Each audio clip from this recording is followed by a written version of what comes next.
Hi, this is Frank Schaefer. Back in the day, I directed about 25 hours of documentaries and 4 feature films in Hollywood. None of those 4 feature films were really good. In fact, they were pretty bad, but it was low budget feature filmmaking in the 80s, and that was the world I was living in. But it's given me an eye for the film business, and as someone who loves movies, I watch pretty closely what's being done. And I want to point out that nobody else seems to have mentioned something about Dead Reckoning Part 1, the Mission Impossible film that Tom Cruise made recently that was released, and Barbie.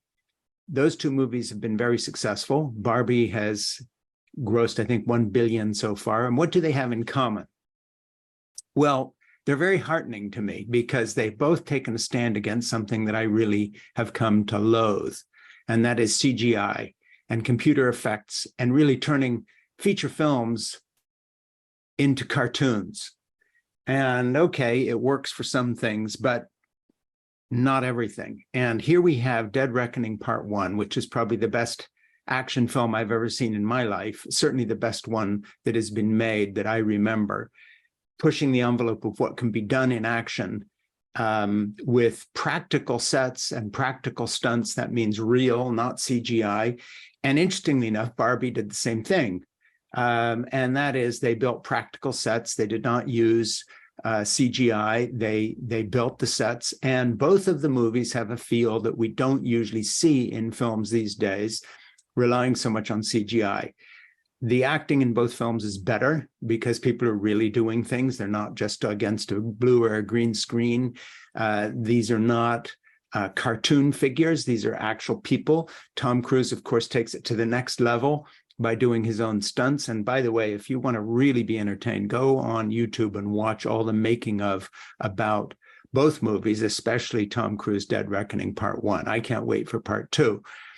So, when you look at Oppenheimer and you realize that he tried to do practical sets as well, he built a whole town, the director that is, and did not just rely on CGI, except for things that couldn't be done any other way. All 3 of these big movies this summer have kind of pushed back and said, hey, enough of this. We're making movies here. We're not shooting cartoons simply made in computers. And I really love that because, I'm old school and I like movies to be real. So hats off to Barbie, Oppenheimer, and Tom Cruise for Dead Reckoning Part 1. By the way, I know Oppenheimer and Barbie have kind of sucked all the air out of the room in terms of playing to the critics, thought-provoking films and all the rest of it. But if you want to just be entertained this summer and breathe a big sigh of relief that someone's still making real movies and pushing the envelope on action, go see Tom Cruise's new movie.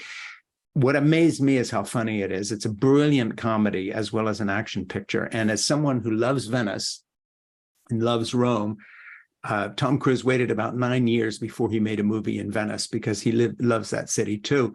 Here's the crazy thing about Dead Reckoning Part 1. It films the city of Venice and the city of Rome in a loving detail that, except for The Great Beauty, the movie made in Rome that was about Rome, never have either of these 2 cities been more lovingly portrayed or filmed. So amazing. The most sensitive and beautiful photography in Rome and Venice ever, for those of you who love Italy, as I do, combined with action, combined with comedy.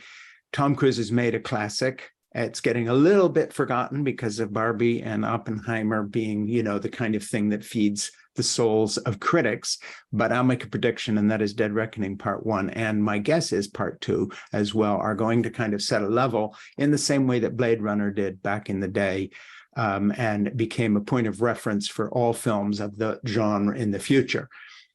I love Barbie. I liked the Oppenheimer film, but Dead Reckoning Part 1 is really a classic.